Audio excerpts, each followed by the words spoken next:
Welcome back to the news at 10. Let's take a look at some of the pictures that you sent to our Eyewitness portal. We begin with this one. It's from Abuja, the Federal Capital Territory, showing the Katampe Road littered with different waste materials. Our Eyewitness reporter says this road has become notorious for indiscriminate refuse dumping. He's asking the Environmental Protection Agency to do more to protect the environment. Our next picture is from the Shomolu area of Lagos State. We see an overflowing refuse dump. According to our Eyewitness reporter, this eyesore can be seen at the local government premises. He wants every government unit to show better example by disposing of refuse properly. From Zamfara State comes this picture showing the state of the Zulu Daki Takwas Road, said to be an access road in the state.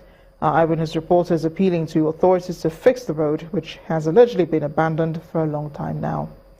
Finally, from Benin City, the Edo State capital, comes this picture of a queue of motorists waiting to buy petrol at a filling station along Sapele Road.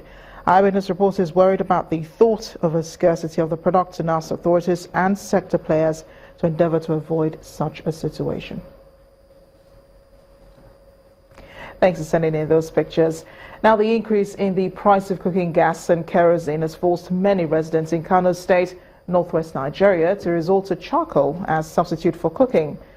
Our community report tonight examines the business of charcoal and its affordability in the commercial city of Kano. Etisola, now you're talking.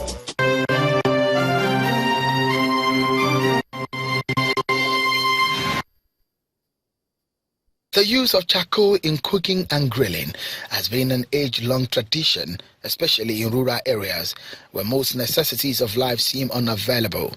But modernization relegated that to the background as many urban dwellers now embrace kerosene and gas burners as a means of cooking their food. But the current economic recession, coupled with increasing high cost of living, has made charcoal a readily alternative to gas and kerosene, whose prices have gone up and the purple grown. Kerosene is too cost. 1 gallon is 2,000 naira, because that's why I'm using charcoal. Because when I buy charcoal of 200 or 300, it will reach me to buy it to cook what I want to cook. Charcoal self don't cost. Buy 1 bag 2,000. No, just the manager. They could not sit down like this.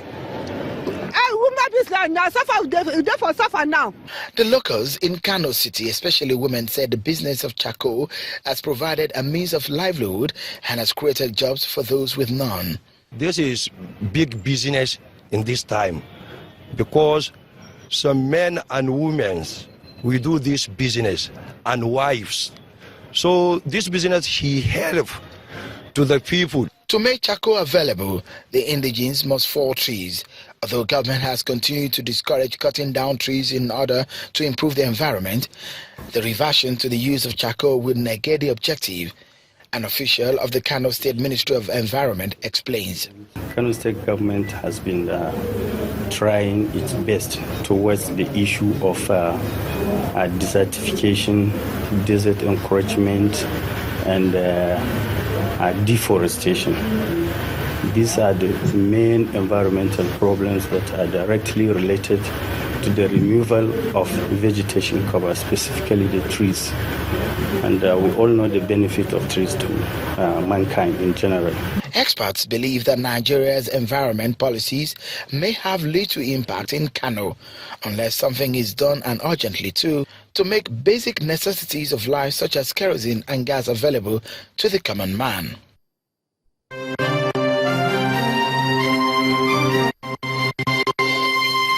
Etisola, now you're talking.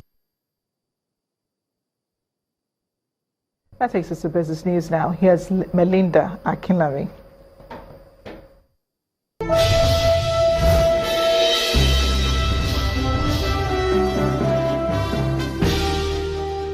Thank you so much, Amarachi. Welcome to Business News.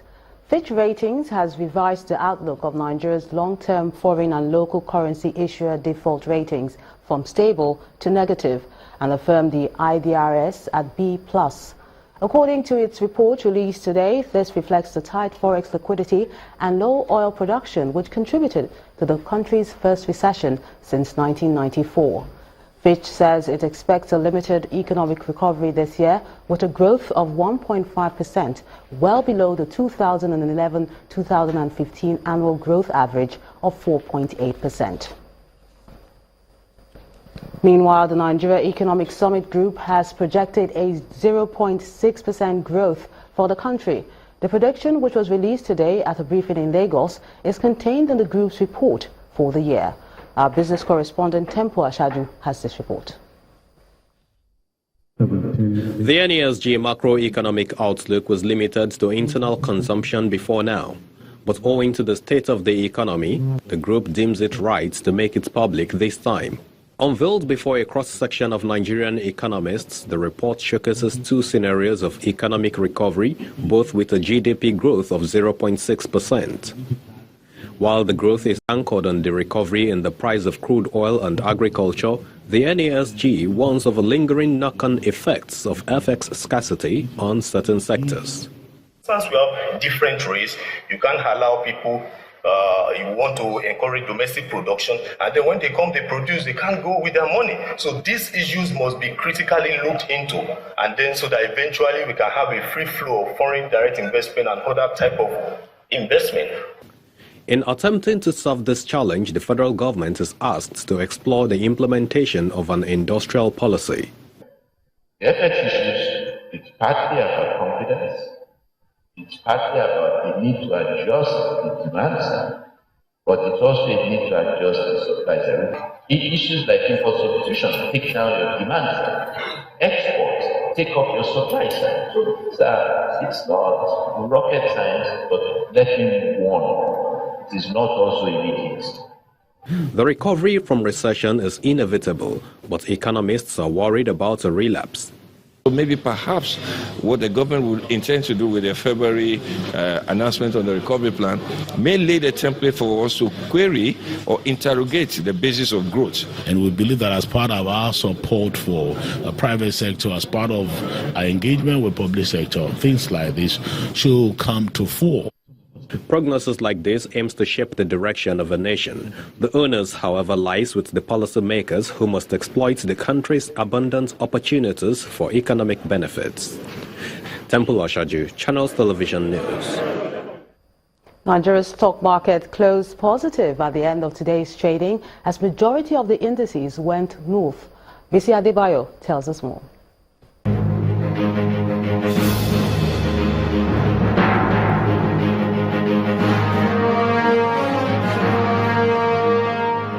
Hello and welcome to the Stock Market Reports. The struggle for supremacy continues at the close of Wednesday's session on the Nigerian Stock Exchange as key benchmark indicators saw a marginal rebound in the all-share index and total market value. The volume of transactions also increased slightly against Tuesday's trading, with a turnover of 190 million shares sold in 2,896 deals for over 2.43 billion naira. Among the day's most actively traded stocks were Transcorp, Presco and Fidelity Bank. In price performance, 21 stocks led by Nascon, Nemeth and Custodian Insurance recorded gains, while Honeywell, Livestock Feeds and AG11Ts were the top three among 16 losers. And that's it on the Stock Market Reports. I am Bisi Adebayo. U.S. markets were trading at new all-time highs earlier today. VOA Channels TV business correspondent Jill Malandrino has more details from the Nasdaq market site in New York.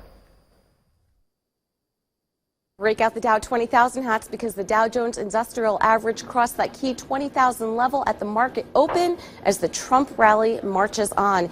U.S. averages look to build on gains as the S&P 500 index and Nasdaq Composite both closed to all-time highs on Tuesday. And guess what? The Nasdaq hit yet another intraday high this morning. In the past 70 days, we have not seen a down move of 1%. Now, this is being fueled by Trump's pro-business policies, confidence, and in fact, actual growth and accelerating economic indicators. This translates into a lot of support in this market.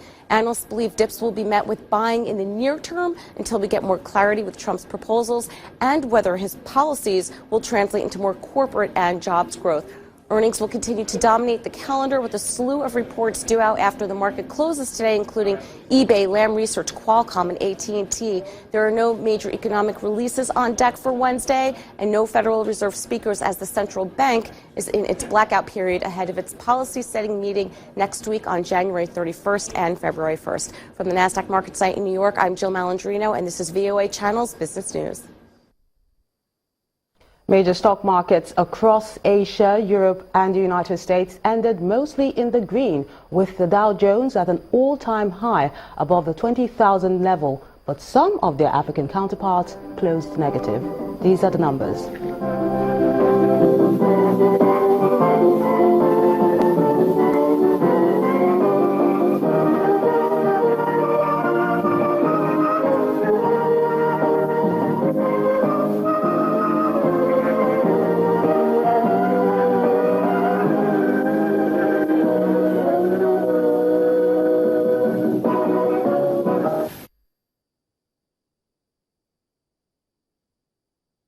And that's Business News. Thank you so much for watching.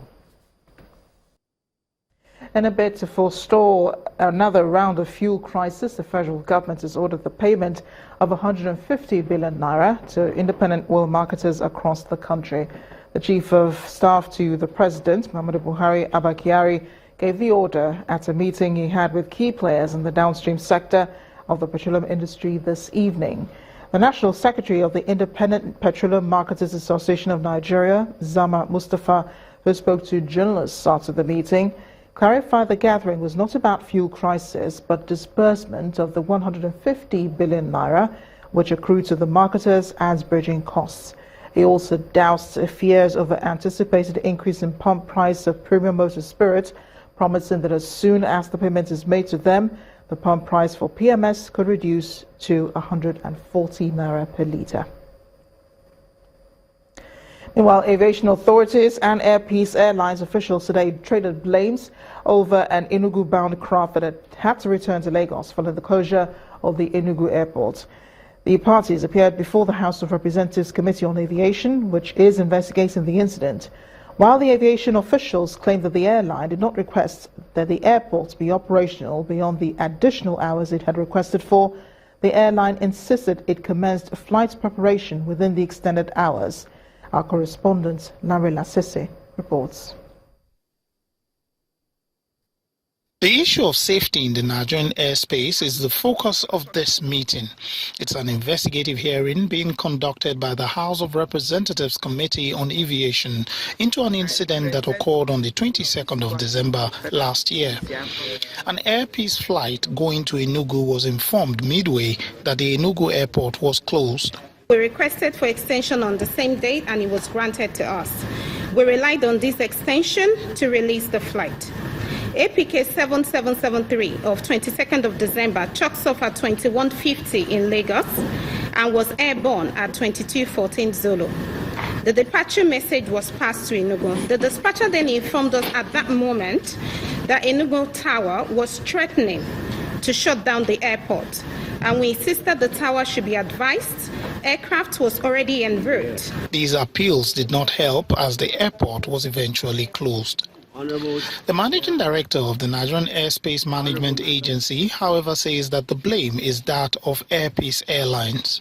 Air Peace Airline flight APK 773 departed Lagos to Enugu at time 22:15 UTC, that's a 11:15 local time at night, after Enugu Tower had closed at 22:08 UTC, meaning 8 minutes past 11.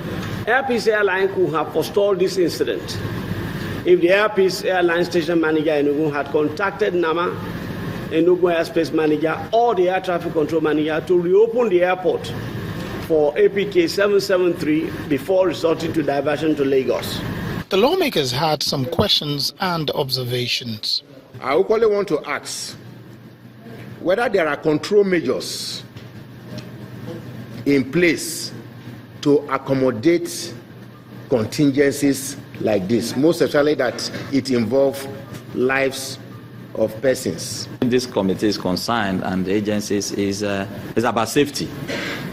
And the safety standards cannot be compromised. The committee says this investigation will continue as it intends to ensure that measures are put in place to check future incidents.